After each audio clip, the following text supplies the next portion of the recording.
Assalamualaikum warahmatullahi wabarakatuh. Apa kabar anak ibu semuanya? Untuk materi bab kelima kita akan membahas tentang getaran, ya, tentang getaran. Apa itu getaran? Getaran adalah gerak bolak-balik suatu benda melalui titik kesetimbangan secara periodik. Karena terjadi secara teratur, getaran sering juga disebut dengan gerak periodik. Nah, kuat atau lemahnya pergerakan benda dipengaruhi oleh jumlah energi yang diberikan. Semakin besar energi yang diberikan, maka semakin kuat pula getaran yang terjadi. Satu getaran itu sama dengan satu gerakan bolak-balik penuh dari benda tersebut. Ya. Apa contohnya? Nah, contoh gerakan, contohnya getaran pegas. Pegas kita kasih beban, ya. Pegas kita kasih beban, dia akan bergetar. Kemudian kalian mungkin pernah melihat jam yang ada bandulnya bergerak, ya, itu menandakan detiknya. Nah, bergerak itu bandul jam. Atau karena kalian ada suka main gitar petik gitar. Nah, getaran gitar, senar gitar yang bergetar itu adalah merupakan contoh getaran. Kemudian ada garpu tala. Garpu tala kita sentuh, dia akan bergetar. Atau bisa juga jadi main dengan penggaris plastik, ya, penggaris plastik ditaruh di atas meja, kemudian digetarkan. Nah, ada dia ke A, B, C. Nah, ini awalnya ini. Kemudian ayunan. Nah, ayunan itu juga merupakan contoh getaran. Nah, nah, seperti di sini kita lihat pada bandul ini, pada bandul ada titik kesetimbangannya yaitu di titik O, ya, titik O ini. Kemudian yang dia terjauh sini ada A dan ke sini ada B. Nah, getaran dari A ke O, A itu bergerak ke O, itu dia merupakan seperempat getaran. Atau B ke O itu seperempat getaran. Nah, sementara dari A, O, B itu merupakan setengah getaran. Dari A sini ya, A, kemudian dia ke O, kemudian dia ke B.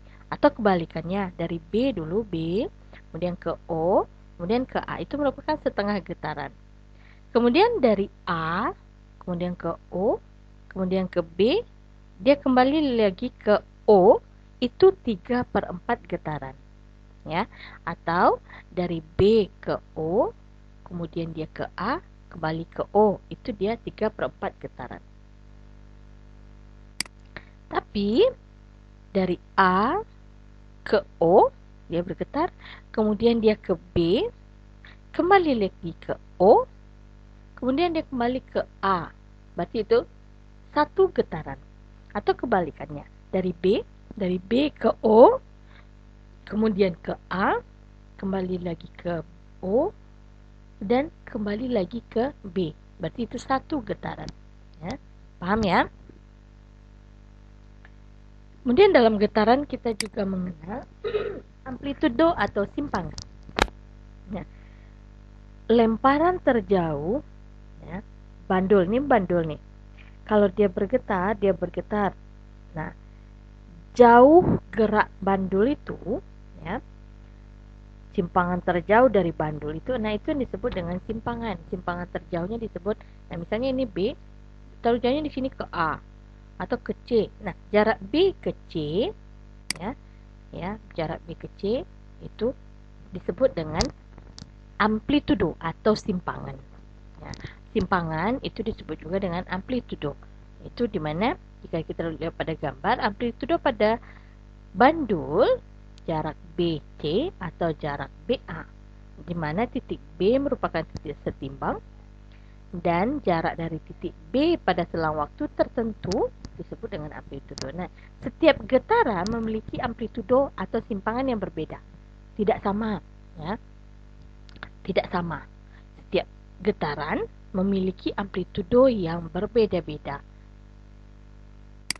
Kemudian di sini kita juga mengenal frekuensi. Frekuensi yaitu banyaknya getaran yang terjadi dalam 1 detik, ya. Dalam 1 detik, bukan dalam 1 jam atau bukan dalam 1 menit, tapi dalam 1 detik. Nah, di mana satuan dari frekuensi itu adalah Hz atau disingkat dengan Hz.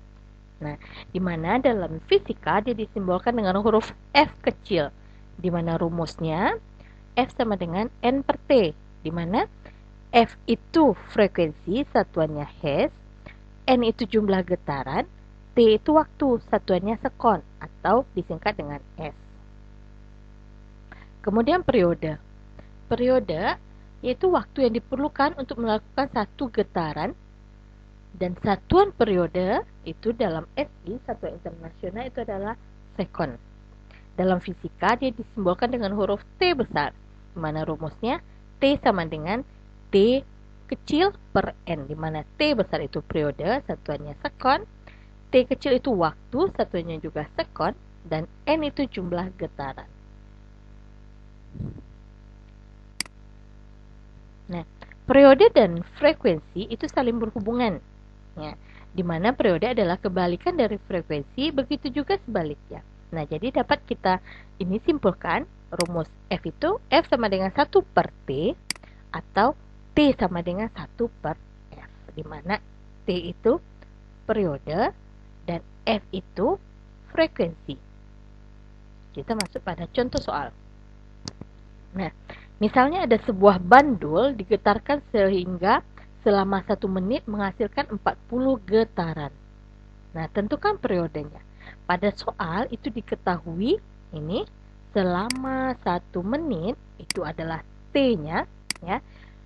Karena dia dalam bentuk menit, sementara T itu dalam bentuk sekon, kita jadikan 1 menit jadi sama dengan 60 sekon.